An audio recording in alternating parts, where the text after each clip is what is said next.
Alors un petit disclaimer rapide avant de commencer la vidéo. Il n'y a absolument aucun conseil financier, c'est juste pour le fun. Et si vous voulez des conseils, il faut demander à un vrai pro.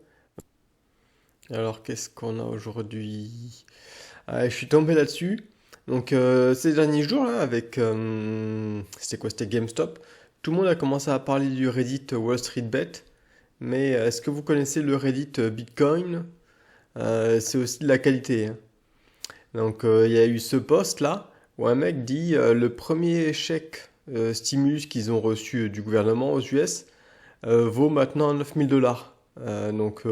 Autrement dit, si tu avais dépensé tes 1200 $ pour acheter du Bitcoin, aujourd'hui tu aurais 9000 $, plus 600%, plus 650%. Donc ça c'est bon, hein, parce que tous les mecs qui voient ça, ils disent putain, dès que j'ai mon nouveau stimulus chèque qui arrive là, donc 2400 bientôt là, vite, faut que je mette tout en Bitcoin pour aussi multiplier par 10, quoi. Donc il y a moyen que ça pompe encore pendant un petit moment, surtout s'ils se dépêchent d'envoyer les chèques là, hein. Je sais pas s'ils sont déjà partis. Qu'est-ce que c'est que ça? Oui, la corrélation du Bitcoin avec le SP 500. Donc il n'y a jamais une corrélation aussi élevée. De toute façon, on l'avait déjà vu en mars, hein. On a vu ça surtout avec l'or, je crois, en mars quand ça avait droppé.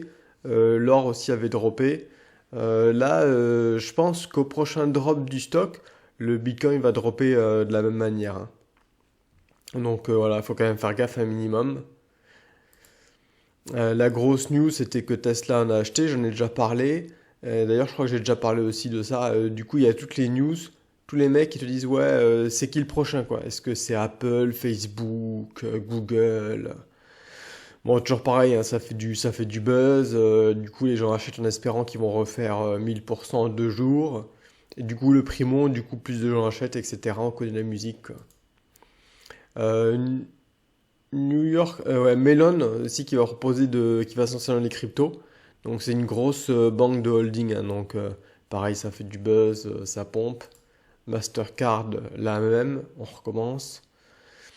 Et au Canada, ils nous ont sorti un ETF Bitcoin, ça y est. Donc ça fait un moment qu'on en parle aux US. C'est pareil, hein, si ça sort aux US avant que tout se casse la gueule, ça va bien le pomper encore un petit coup, hein. Donc voilà, c'est des trucs à suivre, quoi. Est-ce qu'il y aura un ETF, tout l'argent injecté dedans, les boîtes qui se committent sur la crypto. Ensuite, qu'est-ce que j'avais? Ah ouais, j'en avais déjà parlé de cette meuf qui s'était collé les cheveux à la super glue plutôt qu'utiliser la laque. Une idée géniale, hein. Donc elle a fini aux urgences, je crois que c'est fini. J'ai envie de dire, on s'en met un peu les couilles, c'est pas de ça, j'en ai déjà parlé surtout, quoi. Mais on a un autre génie, c'est un génie, quoi, qui a dit que c'était fake, ce qu'elle avait, que ça colle pas si bien que ça, la colle.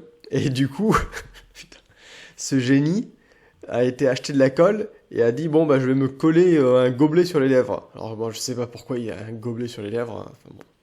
C'est il y a des fois quand t'as un niveau de génie comme ça, les gens normaux comme nous on peut pas comprendre, quoi. Donc bon bah il s'est collé ça sur la gueule, hein. Il l'a fini aux urgences et voilà, conclusion, c'est je passe tout ça, on s'en fout. Conclusion, c'était pas fake et faites pas ça chez vous. Ah putain. Bon, heureusement, il y en a qui ont un petit peu d'humour. Du coup, il y a un mec qui a fait ça, ça m'a fait marrer. Des capotes super glue aussi pour la Saint-Valentin, pour vraiment rester proche de l'être aimé, on va dire. Bon. Parlons un peu du pétrole. Ça a bien monté, hein, le pétrole, hein. Donc là, je crois qu'on est revenu à 60. On se rappelle que l'an dernier, on parlait des prix négatifs, hein. Donc en plus, là, il fait froid en ce moment, donc ça continue de monter. Le pétrole, moi j'utilise DBO pour le traquer. Là, on voit quand les prix sont cassés la gueule. Si on avait acheté, on n'est pas très bon, on a acheté au milieu de l'année. Là, si on avait acheté au milieu de l'année, quand ça commence à remonter doucement, 40%, quoi. Tu vois, on voit que ça commence à remonter, on se dit bon bah j'achète parce que je pense que de toute façon le pétrole va remonter. Et hop, 40%. Bon, alors c'est pas énorme, 40%, mais c'est safe, quoi. Et moi, j'ai pas vendu encore. J'attends, j'attends que les airlines se remettent à voler.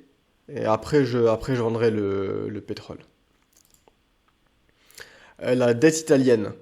Alors on a Mario Draghi, hein, qui est l'ancien chef de la Banque Centrale Européenne, qui est arrivé dans le gouvernement italien, et du coup ça rassure les marchés, ça fait baisser le coût de la dette. Bah forcément, quand le mec, ils savent qu'il a encore des contacts avec la BCE, donc ça va pouvoir imprimer un peu plus. Tout ça pour dire que ça va injecter du pognon, hein. La dette européenne va bien grossir. J'en ai déjà parlé aussi dans d'autres vidéos, hein. Du coup, va falloir faire de nouvelles taxes, va falloir travailler plus, les gars, hein, pour payer tout ça. Je sais pas pourquoi à chaque fois il me vire l'image. Putain. Ça, pour finir sur une petite note d'humour, on a ce Twitcher qui, pour se faire de l'argent, c'est quand même fait 16 000 dollars, il se stream la nuit quand il dort. Et il a ajouté une petite fonctionnalité sur son stream pour que les gens puissent le réveiller à gros coups de bruit sur son haut-parleur ou de lumière dans la gueule, trucs comme ça. Moyennement, une petite contrepartie. Donc en gros, je sais pas, genre tu payes 10 dollars, tu peux lui foutre un coup de lampe torche dans la gueule, quoi. Un truc comme ça. Je trouvais ça marrant, donc voilà, si vous voulez vous lancer. Alors c'est vieux, hein, ça avait commencé, alors ça. Lui, c'est pas vieux, hein, mais cette trend, elle avait commencé en 2017. Mais peut-être que ça se fait pas trop en France, donc il y a peut-être un truc à faire.